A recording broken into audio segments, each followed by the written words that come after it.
The village of Aldemar was nestled in a valley, surrounded by dense, ancient woods, and at its heart lay a small, forgotten pond.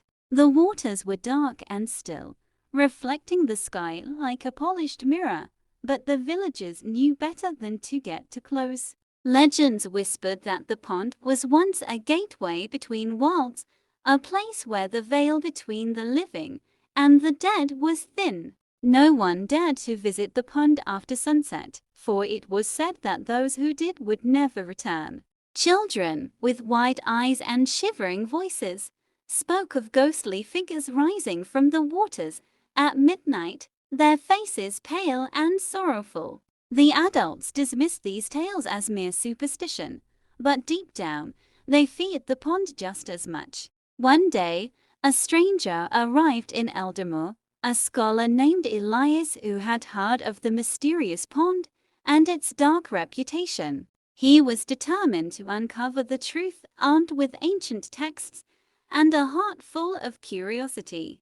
Elias set up camp near the pond, despite the warnings from the villagers, who pleaded with him to leave before it was too late. But Elias was resolute, confident that the legends were nothing more than exaggerated folklore. As night fell, the air grew thick with an unsettling stillness, and the usual sounds of the forest seemed to fade into silence.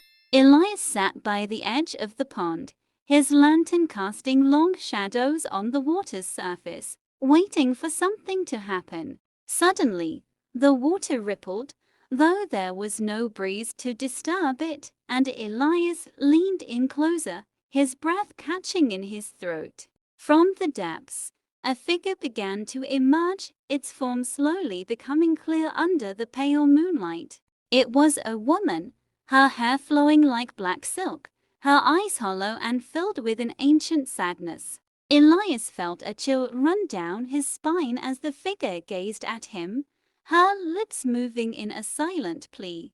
Unable to look away, Elias watched as more figures rose from the water, each one as ghostly and sorrowful as the last. They surrounded him, their eyes pleading, their hands reaching out as if they were trying to grasp something just out of reach. Elias realized too late that the legends were true, that the pond was indeed a gateway, but not just to the world of the dead. It was a prison, a place where lost souls were trapped, forever seeking release from their watery grave.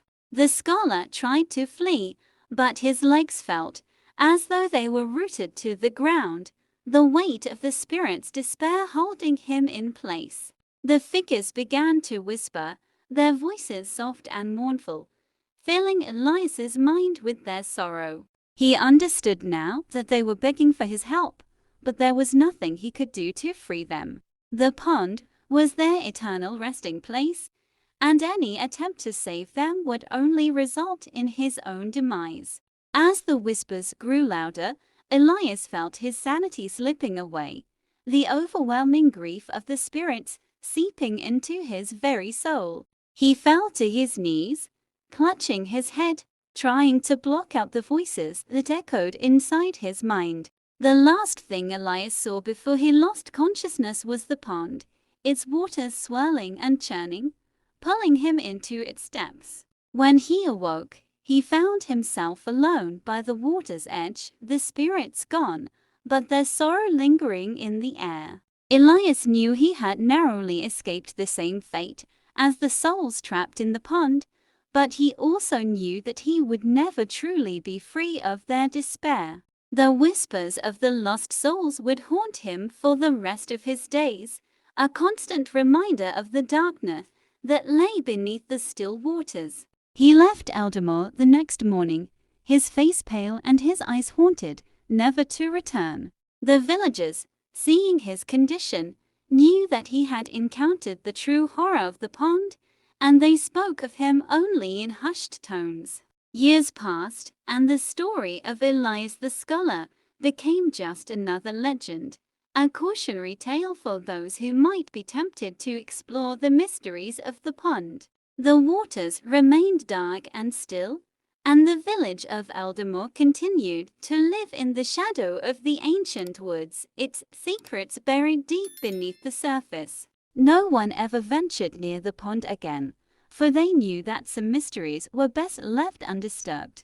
And so the pond remained, a silent sentinel, guarding the lost souls who whispered to anyone who dared to listen, forever trapped in their watery prison. The whispers of the pond became a distant memory, but the fear it instilled in the hearts of the villagers never faded. Eldamore continued to exist in its quiet solitude, untouched by time, with the pond at its heart, a dark and silent reminder of the thin veil between the worlds of the living and the dead. In the end, the pond became just another forgotten place, its secrets buried beneath layers of earth and time.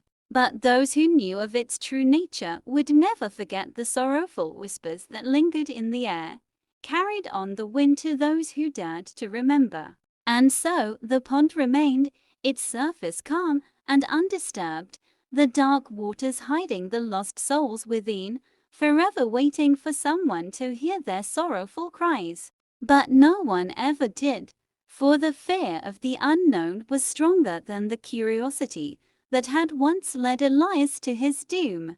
The pond and its secrets faded into legend, a story told by the fireside, a warning to those who might be tempted to seek out the unknown. And the villagers of Eldamore lived on, always aware of the darkness that lay beneath the surface, but never daring to explore it. The end.